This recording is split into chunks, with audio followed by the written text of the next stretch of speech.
Hi everyone, Rukshan here, and just making this quick video to react to an interview that I saw on The Project between Waleed Aly and someone who has left the freedom movement as it's been portrayed by The Project. Now, I found this particular interview very confronting at times because it almost felt like this particular person who's being interviewed was being exploited by Channel 10 and The Project, and some of the things that are being said doesn't quite add up, doesn't make sense, and there's some issues there in the way that this actual interview, I think, was carried out by Waleed Aly as well, and it's a shame if in fact they are exploiting this person, because within the interview itself, if you watch it in full, you can tell that there's some issues that this particular individual is going through, and they touch on that themselves. Now, one of the main things with this particular interview is they try to make this person be representative of the entire kind of collective of people who are at these protests. And I think that's kind of the angle that The Project is going for with this interview, and they're happy to kind of latch onto this individual and try to portray it in this particular light. But if you actually listen to the answers that this person gives, if you actually pay attention to the nuances of the things which are said and the things which are omitted, it paints a totally different picture of potentially this person's involvement, maybe at times their state of mind during these times. And again, that's not things that I'm saying. These are things which are being said in the actual interview about how this person was feeling at the time. And that's why I feel like, this particular individual, they might not feel like this, but watching it, I felt uncomfortable and as if they were being exploited. Now, one of the things that pops out immediately when we look at the description of this particular video on their social media, it reads, "So-and-so person was once a part of the freedom movement, believing conspiracy theories online. Now she's left the movement and tells us all about how it had such a grip on her life." Now, obviously, with this kind of interview, you can flip that around and, it could be like, so-and-so person was once a part of the I Stand With Dan movement, believing all of the press conferences given by the Premier. Now she's left. Now she no longer watches the press conferences and tells us all about how it had such a grip on her life. See how you can quickly reverse that. So what I'm trying to show you is that really this is just someone who's had a change of mind, a change of heart about a certain thing, and that's quite normal for people. So there's nothing wrong with that. If this person's had one view at one point and then she's changed her mind, okay, that's completely normal behavior for humans. But the way that it's portrayed in this interview by The Project and by Waleed Aly, it's that this is something which is like, this person's like coming off an addiction. This person's been helped and being brought back into line in terms of acceptable standards for the community and for the government. Like, that's the way it's been portrayed. And the first thing that gives it away is are these particular lines here. Ash supported lockdowns at first, but confronted with a tidal wave of misinformation online, she quickly changed her mind. All right, so see how all of a sudden lockdowns, the opposition to lockdowns, is because of misinformation. See, the way they try to characterize it without any pushback, again, from Waleed, and the way it's even been characterized by the tone and the way he's going about it, is that lockdowns, opposition to lockdowns, is purely because of misinformation. Because if you had all the information, as the media, The Project and so forth, and the government were giving you every day, then you would not be in opposition to the lockdowns. The only way you'd be in opposition to the lockdowns is because of misinformation. Now, firstly, that's not a realistic take. Multiple people from all walks of life are in opposition to lockdowns and certain restrictions and certain measures at different levels and different nuances and all sorts of things, right? That's been the experience of, particularly in Victoria. The protests, of course, are a whole other level of people actually going out physically to express their discontent with what is happening. It's not all just to do with misinformation as it's being portrayed, but already we're seeing the way in which, these mainstream media institutions are using people maybe to rewrite the history of opposition to lockdowns and so forth, and making it look like it was all rosy and great, and if it wasn't for the misinformation, everything would have been just fine. But then it goes on further, right? It goes on to say this. I was sitting there 16 hours a day, just on the internet, doing my own research, and I started really believing it. 16 hours is a lot. Like, that doesn't leave much time for sleep. Now, what that omits is, okay, the reason that people were alone during these times, the reason that people had, 16 hours to be online and do all sorts of things like this, is because at the height of Victoria's lockdown, people were actually locked in their homes for almost 24 hours of the day, with only 1 hour allowed outside for exercise, for instance, right? Unless you were an essential worker that was allowed out of the house, most people were confined to their homes. They could go to the shops and they had to come back home and within a 5-kilometer radius. So we had all these extreme measures placed on people, and the government, the media, all these people encouraged people to spend time at home, online, watch Netflix, do anything else but live a normal life, right? You were meant to be online and do these things. So again, they're trying to portray it as if these like conspiracy movements and stuff were forcing people to give up everything else and spend time online and get sucked into this world, when the reality is the status quo at that time was the world we were living in. So, this particular person chose to spend it in a certain way. And again, there could be multiple reasons for that, but I'm just saying the portrayal here is that it was because of these like conspiracy people that pulled her into this world. Now, interestingly, when you listen further to this interview, just like here, They said I was under arrest for hindering police because I wanted to walk through the Oval. Ash created an anti-police booklet and became a familiar face at protests. She even tried to turn the tables on the law. She is going to attempt to make a citizen's arrest, apparently, and they're now arresting her. How ridiculous. Now, again, there's another indication there that this person is not your typical protester that's going out there because of a certain reason or whatever it is, right? They just like left work, they don't have a job anymore, whatever, they're going to a protest. No, this particular person's taken to another level.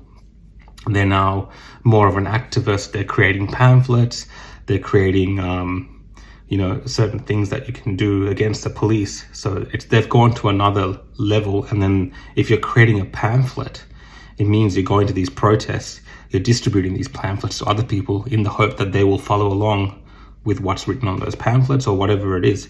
So again, there's that distinction is not made in this particular interview if you watch it in full, that this person is maybe not your typical protester. They're verging on becoming an activist at these protests and directing people to do certain things. So that's not made clear in this particular interview. But it becomes even more interesting if you listen to this part.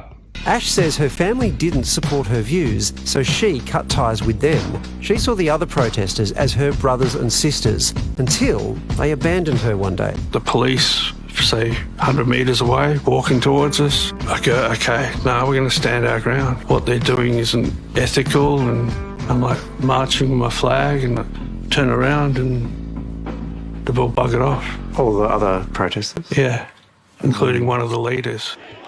So you can already see here that this person has had some sort of personal, internal conflict within this protest, freedom movement, whatever it is. Their initial experience was that it kind of saved them in a way. And there was a community and the family that she needed at that time. And then when, for some reason, she was rejected by a group of these people for whatever it is that they said there, she felt like they had abandoned her. And Waleed Aly actually plays on this, right? But if you actually listen to what's being said, it gives you more insight into potentially what was going on with this particular individual, and the fact that Waleed Aly didn't push back against this and kind of made it seem like, it was an issue of our own loyalty, and these protesters, this freedom movement won't be loyal to you when push comes to shove. Actually, if you listen to it, it sounds like potentially the protesters distance themselves from this particular individual because this individual was becoming more extreme, right?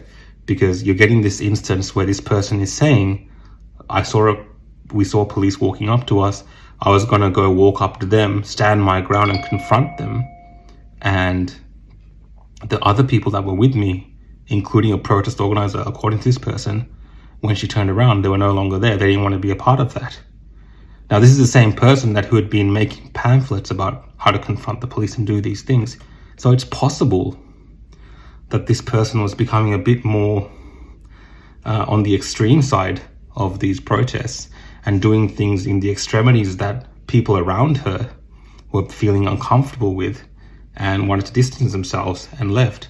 So, but that's not picked up again in the interview by Waleed. That's like, Waleed's just there saying, yep.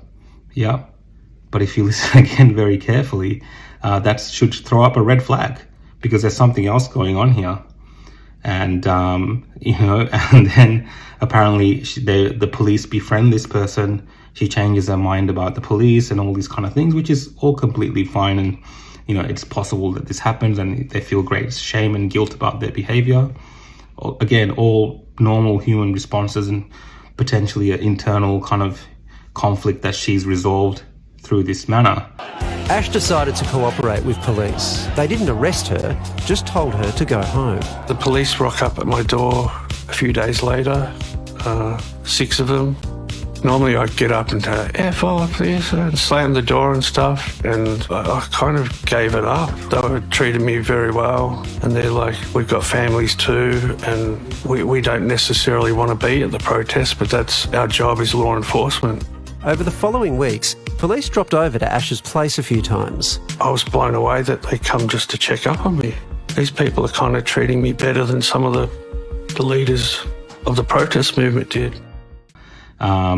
She might have replaced the community and stuff that she felt around with the freedom movement with then the police coming to see her at her house multiple times, or whatever the way they explain it. But just in this brief video that I've made, I've shown you some of the kind of flaws in the way this interview is conducted and the manner in which this person who, seemed to be conflicted, has lots of different views, potentially more extreme than your typical normal peaceful protester that's not engaging with the police in that manner, that she is trying to recruit people with her pamphlets to go engage with the police unnecessarily and stand their ground, and people are distancing themselves. There's something else, there's another layer there which is not touched on. And I think the way it's portrayed as this is the everyday protester. I mean, I've been covering these protests for 2 years, and these people come from all walks of life, all different backgrounds. And yes, there are people who, like this person that has been interviewed by the project, has certain more, on the upper edges of being behavior which is unbecoming of a decent member of society at times. And it feels like she's resolved that personal conflict, but I don't think it matches in the sense of this is a portrayal of everyday people at this protest. That's just a quick point that I wanted to make about this video. I don't want to disparage this particular individual, because if you watch this actual interview and you listen to it in its entirety, you can tell there's a lot of internal conflict there and issues. And I think Channel 10, the project, possibly should have been more careful around interviewing someone like this and potentially exploiting them for their own propaganda. Ash says the fog around her head began to clear. Her feelings changed from anger to guilt. I consider myself that I was brainwashed, but a lot of that was also my own fault too. The way I treated authorities and things that I wrote on the internet, I feel really ashamed, and I want to put this part of my life to bed. Since she's left the movement, Ash has reconciled with her family, been vaccinated, and started a master's degree in music. And for pushing certain government narratives and messages to get people vaccinated and things like this that they're trying to push the whole time, because it confirms their own biases.